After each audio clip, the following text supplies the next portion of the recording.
Imagine this. A killer stalks the lover's lanes of California's Foggy Bay area, leaving behind a trail of blood, bullets, and baffling riddles. He doesn't just murder, he taunts. He signs his letters with a crosshair symbol, claims his victims as slaves for the afterlife, and dares the world to catch him.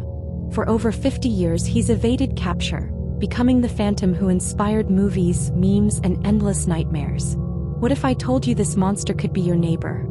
Or even someone famous? Welcome to the True Crime Report Cold Cases, where we dive deep into the mysteries that time forgot. Today we're cracking open the most infamous unsolved case in American history, the Zodiac Killer. Stick around because by the end of this video you'll walk away with the full timeline of his confirmed kills, the mind-bending ciphers that stumped the FBI, the wild theories linking him to dozens more victims, and the one suspect who came closest to cracking the code, only to slip away forever. You'll learn why this case isn't just cold. And trust me, the twists, they'll have you double-checking your locks tonight. But here's the central question that's haunted detectives, cryptographers, and armchair sleuths for decades. Who is the Zodiac? A twisted genius collecting souls for paradise? A copycat inspired by his own legend? Or just a ghost who vanished into the ether? This isn't your average whodunit. It's a cat-and-mouse game where the mouse holds all the cards. We'll break it down piece by piece. The brutal attacks that started it all, the letters that turned a killer into a celebrity, the unsolved puzzles that keep us guessing, and the suspects who almost fit the mask. But first, let's rewind to a chilly December night in 1968, when the nightmare began. It was December 20th, 1968, right before Christmas. 17-year-old David Faraday and 16-year-old Betty Lou Jensen, high school sweethearts from Vallejo, decided to escape the holiday bustle for a quiet night parked on Lake Herman Road, a notorious lover's lane on the edge of Benicia. David picked Betty up around 8:30 p.m. They stopped by a friend's house, then drove out to the gravel turnout near a water pumping station. By 11 p.m. they were just another car in the dark, dreaming of futures that would never come. But between 10:15 and 10:30, witnesses spotted them. Then around 11:05 p.m. hell broke loose. A stranger in a vehicle pulled up just 10 feet from David's Rambler. He stepped out, walked calmly to the driver's side, and opened fire with a .22 caliber pistol. The shots shattered the night, several rounds into the car but missing both teens at first. Panic hit. David and Betty scrambled for the passenger door. She made it out, sprinting into the blackness. He was halfway through when a bullet tore into his head. The killer chased Betty down like prey, firing 6 times into her back. Only one shot missed. The whole ambush? 2 to 3 minutes tops. A motorist found them at 11:10 p.m. Betty dead on the spot, David gasping his last breaths en route to the hospital. No witnesses, no tire tracks, no footprints worth a damn. Police scratched their heads. Was it a random madman? A jealous rival? The media frenzy started immediately, plastering the Vallejo papers with pleas for tips. But no leads. No suspects. Just 2 kids gunned down for nothing. That cooling off period? 7 long months. Serial killers often pause to savor or second-guess their work. Authors Michael Kelleher and David Van Nuys called it Zodiac's cooling-off phase. But when he struck again, it was fireworks on the 4th of July. Literally. Fast forward to July 4th, 1969. Michael Mageau, 19, and Darlene Ferrin, 22, a married waitress from Vallejo known for her charm at the local diner, were on a risky date. Darlene got a mysterious call at home around 11:30 p.m., then swung by Michael's place.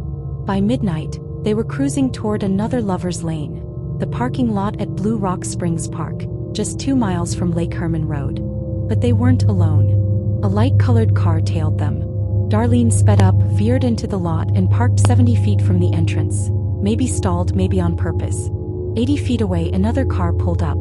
Its driver killed the lights and sat there, statue still. Michael whispered, "Who's that?"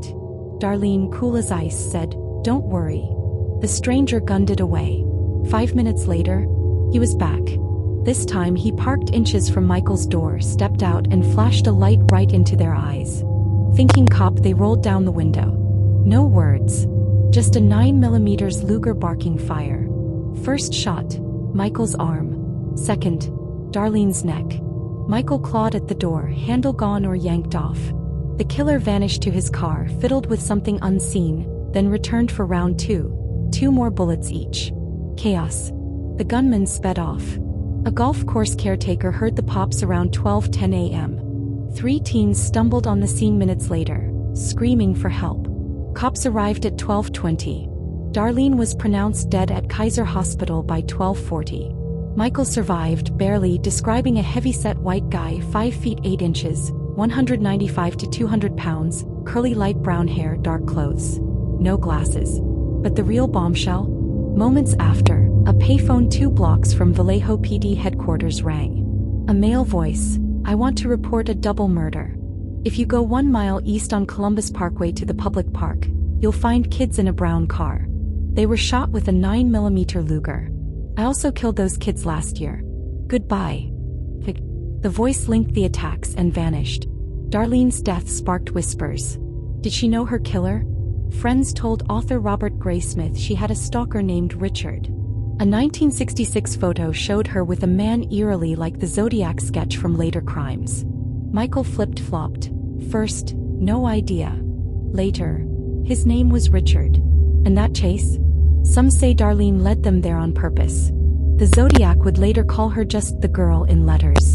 Cold, detached. Chilling, right? But the real game changer? The letters that made him a star. On July 31, 1969, just weeks after Blue Rock Springs, 3 newspapers got identical letters. Vallejo Times, San Francisco Chronicle, San Francisco Examiner. "I am the killer of the 2 teenagers last Christmas at Lake Herman and the girl last 4th of July. Misspellings galore, but details only the killer knew." Enclosed.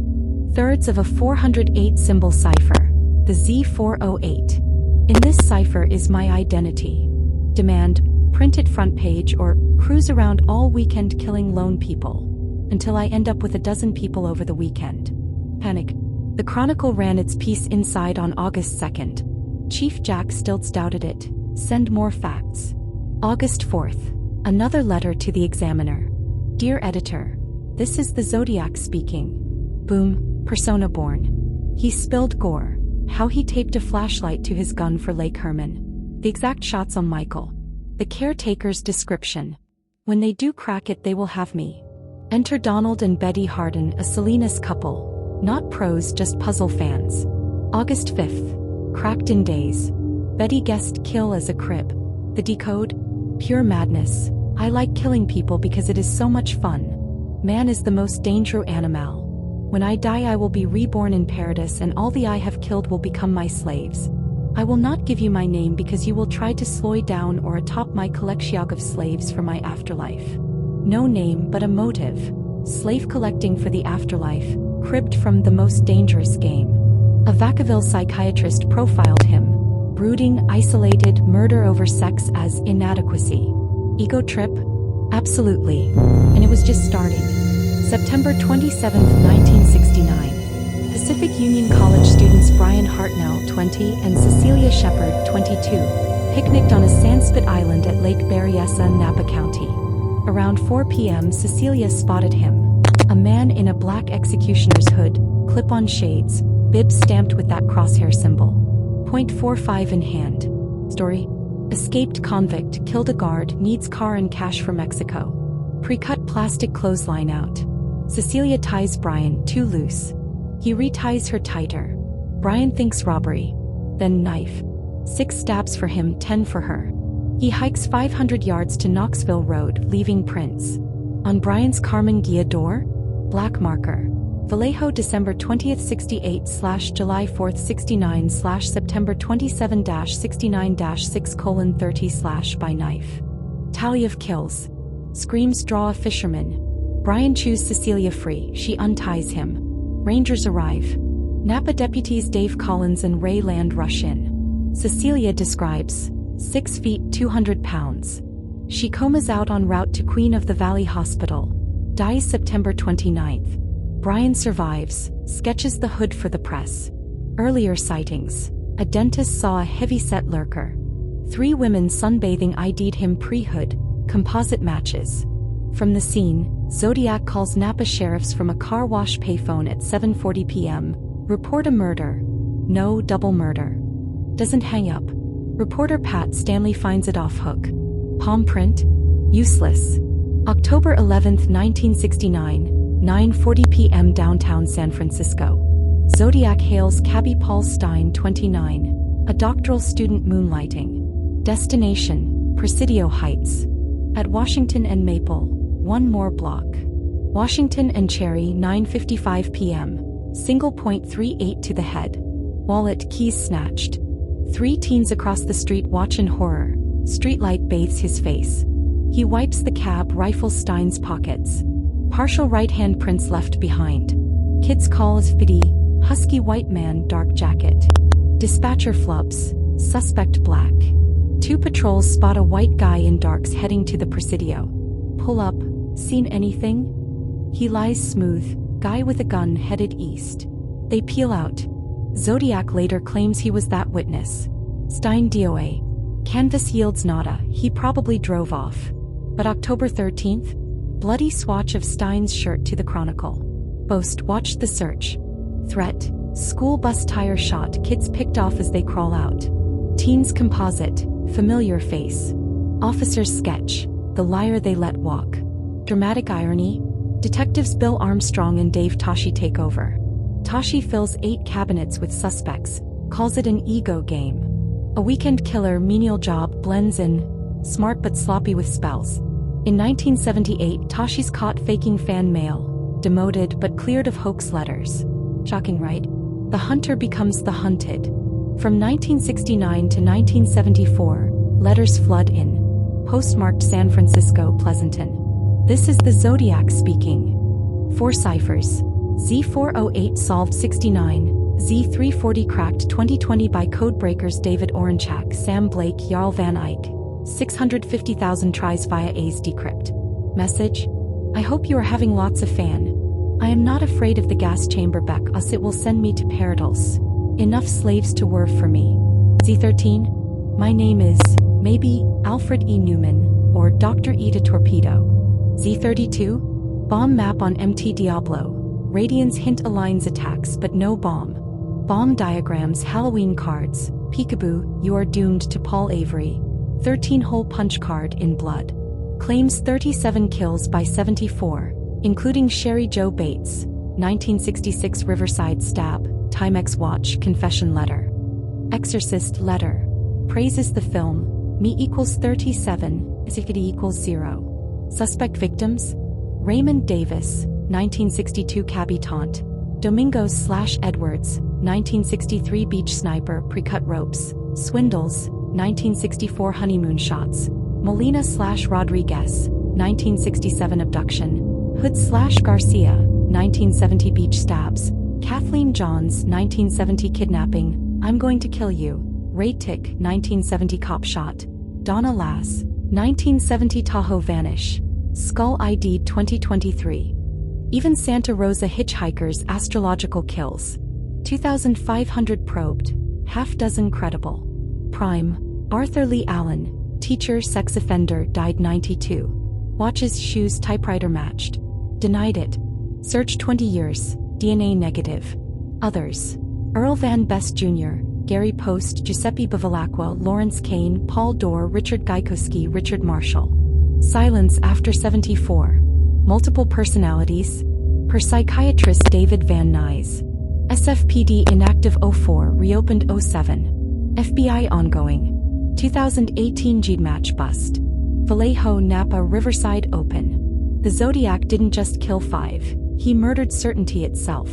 From lovers' lanes to ciphers that mocked the mighty, his legacy? A cultural colossus. Dirty Harry, say 7 in Fincher's Zodiac. Copycats in NYC, Japan. Memes accusing Ted Cruz. Zodiologists meet yearly chasing ghosts. But here's the wrap. We may never name him, but his shadow endures. Proof evil loves an audience. What do you think? Someone new? Drop theories in comments. Like, subscribe for more cold cases. Hit notifications so that you won't miss out on more true crime stories. Stay curious, stay safe. This is the True Crime Report. See you in the shadows.